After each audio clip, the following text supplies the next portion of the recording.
heard it said that if you want to humble a Christian, all you have to do is ask them one simple question. How's your prayer life?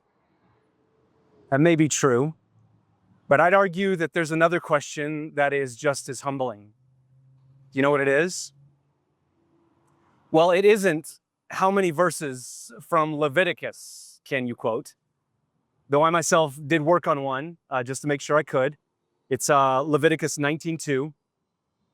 Speak to all the congregation of the house of Israel and say to them, you shall be holy, for I, the Lord your God, am holy. And for the record, I didn't just read that off the teleprompter that's in front of me, which, by the way, I have been using for these videos. I have definitely not been doing these from memory every week. And also, we are on the roof of the church. No, I think there's another question that both humbles us and gives us a pit in our stomach at the same time. It's this. When's the last time you shared your faith? For most Christians, sharing their faith is one of the most daunting tasks they've been given in following Jesus. We all know we should. Many even want to. But there's an almost universal struggle in it, too. Why do we struggle so much with sharing our faith? Well, a lot of us think we struggle because we don't know what to say. So we look for a new technique or tool to try. Or we think about how scared we are of what might happen. So we try to muster up more courage somehow. Or we even think about how guilty we feel, that those around us haven't heard about Jesus yet. And so we try to motivate ourselves, even into doing something we don't really want to do in the first place. You know what our problem is? Our problem is that far too often, when we think about growing in evangelism and mission, we primarily think of ourselves. What if we have it backwards? What if our primary problem isn't our technique or courage or motivation? What if our primary problem is what we think about God? That's what Michael Reeves and Daniel Hames are getting at in their book, What Fuels the Mission of the Church. In it, they argue that our primary problem with evangelism isn't our technique, it's our theology. We need something more than how-to guides and new methods to try. We need to see God for who He is and come to know and love Him. What fuels the mission of the church? Coming to know and love the living God for who He really is. Because when we do, we see that He is so overflowing in goodness and joyfulness in Himself that He spills over in sharing Himself with the world. He is so full of goodness that He loves to give and share and bless and fill. You see, God doesn't just have everything He needs in Himself, though He does. He isn't just at 100% in all of His attributes, though He is. God is overflowing in all that He is. There is so much to who God is that He must share. He must shine forth. He must reach out. God is the most gloriously outgoing thing in the universe. That's what Psalm 19 tells us God was doing when He created the world. The heavens declare the glory of God, Psalm 19 says. And what are the heavens declaring? Well, we often think they're showing us how big God is and what He can do. The heavens tell us that God is huge and powerful. But that's just telling us how God created it. What if the heavens are also telling us why God created? Think about what you see when you look up at the night sky. Imagine yourself outside on one of these cooler evenings here in Utah. The sky is clear, and you stop for a moment and look up. What do you see?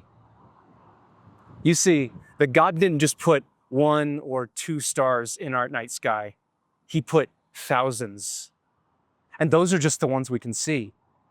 My wife and I did this the other night. We sat on our back steps in the middle of the light pollution of downtown Salt Lake City, and we could still see a sky full of stars.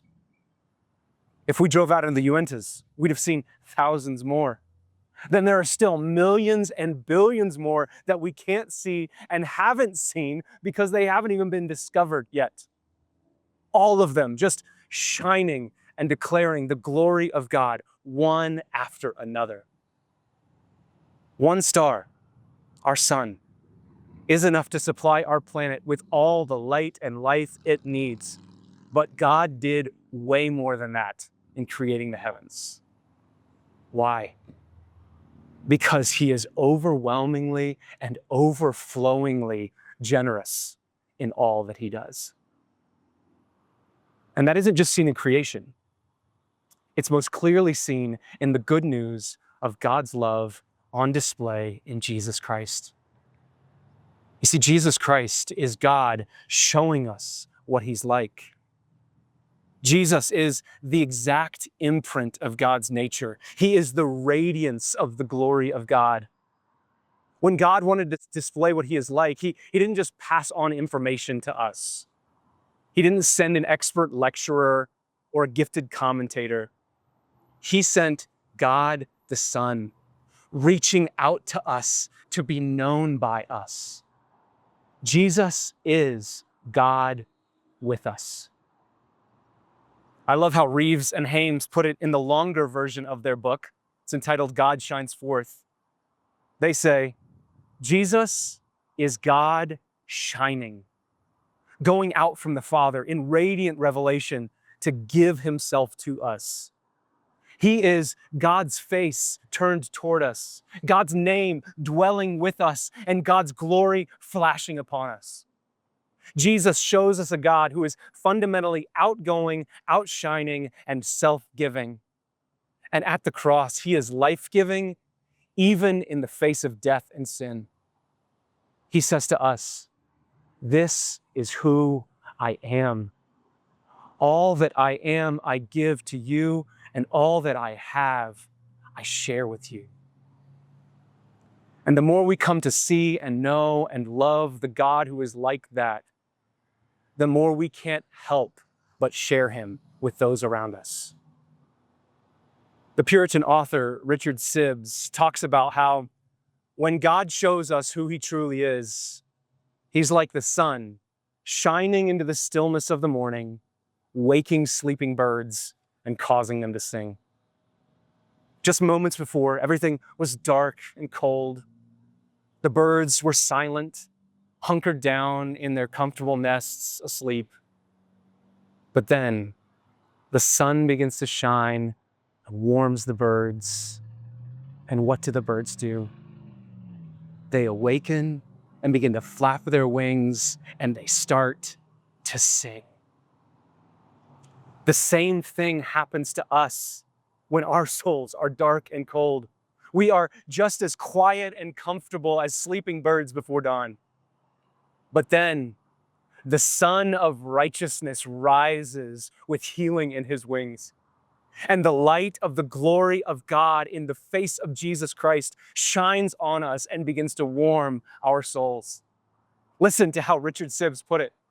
He says, "As the shining of the sun in the springtime enlarges the spirits of lowly birds to sing, so proportionately, coming to know the sweet love of God in Christ enlarges our spirits and makes us so full of joy and thanksgiving that we break forth into joy, such that our whole life is a matter of joy and thanksgiving." The more we bask in the sunshine of our loving and generous God, the happier we are and the happier we speak of him. Those who look to him are radiant. Their faces shall never be ashamed. Everywhere we go and to whoever we meet, our message can be the same. Oh, taste and see that the Lord is good.